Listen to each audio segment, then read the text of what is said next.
What's up mga kabossing? Nandito na po ulit ako. Sa mga gabing pong yan mga bossing ay pupunta po kaming Bansod dahil ihahatid po namin si inay dun sa kanyang kapatid. Medyo umuna na nga po kami muna dyan mga bossing dahil wala po kaming gas. Magpapagasolina po muna kami dun sa may Matungaw. Fast forward nga po mga kabossing, nakapagpagasolina na po kami kaya nandito na po kami ngayon sa may highway. Ay sobrang dami baga ng po mga sasakyan ay nakakakabaman din po din sa highway na ere. Sa mga puntong ito po mga bossing, kami po ang nasa ulihan dahil nauna na po sina Ate Puyang at sina Ate Alin doon po sila sa may padulo. Ayun po pala sila mga bossing, inintay po pala kami nila dyan. At nang mahintay po nila kami mga bossing, ay nagpatuloy na po kami dahil medyo umaambon-ambon po, ay hindi ko po alam kung matutuloy po baga kami o hindi. Sa part na po yan mga bossing, eh medyo nagbibilis-bilis po kasi kami kasi baka maabutan po kami ng ulan, eh baka hindi matuloy. At habang nagtitingin-tingin po ako sa gilid mga bossing, ay abaw, may pulis po ako nakita diyan. Abay, ako'y bigla kinabahan at kala ko'y kami uhulihin. Pero hindi po pala kami diyan mga bossing hinuli dahil baka po yan igaling sa munisipyo ay mauwi na din po sila ng mga gabing yan. Fast forward po mga bossing, nandito na po kami kay Bubuyog. Ay, este, ka Jollibee po pala mga bossing. At pagkarating nga po pala namin bossing dito po sa may palayok, ay abaw, ano pagkaganda po pala dito. Tingnan niyo po mga bossing ay ano pong sarap magpicture diyan kaso nga lang po ay nakakatakot at sobrang dami baga naman po mga sasakyan. At pagkalampas po namin mga bossing sa Pinamalayan ay syempre Gloria na po ang kasunod. Andito po kami ngayon mga bossing dito sa Malites, dito sa po sa may mahabang tulay.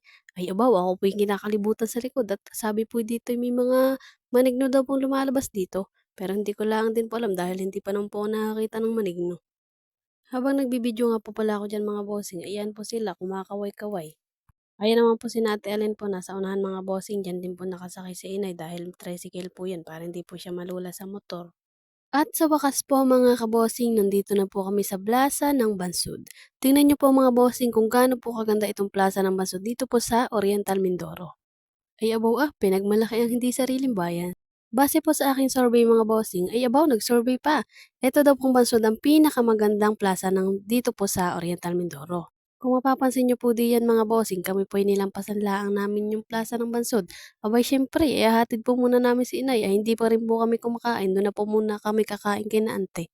Ang bahay po ng aking ante po mga bossing, yung kapatid po ni inay, malapit lang po dito sa Bansod. Kaya pagkahatid po namin sa kanya, ay syempre, mamamasyal na rin po kami. Aba, ay ang layo din naman po, ay sayang ang biyahe. Nandito na nga po kami mga bossing sa bahay po ni ante. Aba, ay nagkaligaw-ligaw pa po yung mga yan. Aba, hindi po matandaan kung alin baga po talaga diyan ang bahay ni ante. Gawa ng pinagawa na po yan at nagbago na po pati ang style.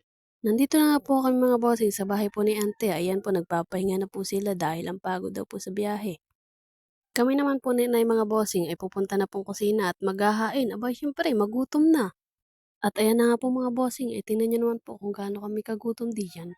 Huwag nyo na pong tingnan ang subo namin diyan mga bossing. Aba, talaga namang hindi na mabilang.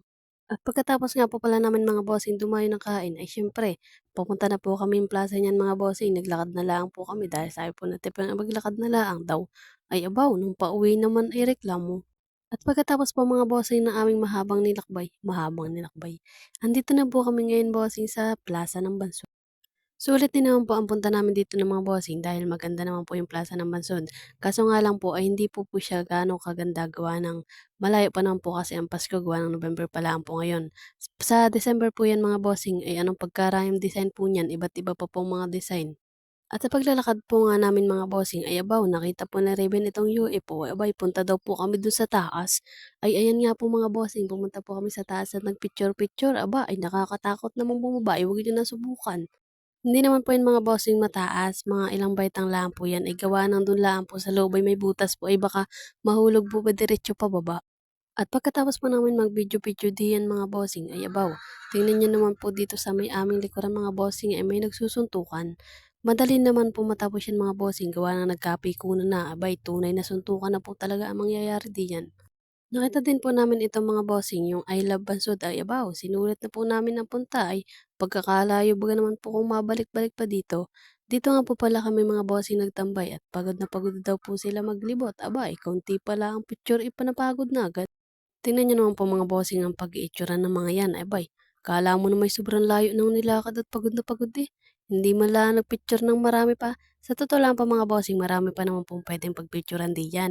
Talagang hindi lang po kami talaga naglibot at pagod na po kasi kami maglakad papunta po mula dun sa bahay ni Auntie Lite papunta dito sa Plaza, gawa ng malayo din naman po. Napagod na po sila diyan mga bossing, tingnan niyo naman po mga bossing kung gaano po kaganda yang plaza ng Bansud na yan. Mas maganda pa po yun mga bossing kung December po kayo pupunta. December to January po mga bossing dahil December po ay Pasko, New Year, tapos sa January naman po ay piyesta po ng Bansud. Dito po sa lugar na aming tinatambayan mga bossing, ay dito po pumupunta yung mga artista kapag pumupunta po dito sa Bansod. Ayan po mga nasa likuran po namin mga upuan bossing ay kulang na kulang pa po yan kapag may artista pong dumadating dito. Kahit yung mga bermuda-bermuda po mga bossing sa gitna ng upuan ay punong-puno po yan kapag may artista pong dumadating dito sa Palasa ng Bansod. Hanggang dito na nga po lang po mga bossing dahil uuwi na po kami diyan dahil pagod na daw po sila. Tinamad na po magpicture. Ay, pagod na agad magpicture. Hindi pa nakakapaglibot-libot. Hanggang dito na lang po mga bossing. Bye-bye. Thank you po sa panonood.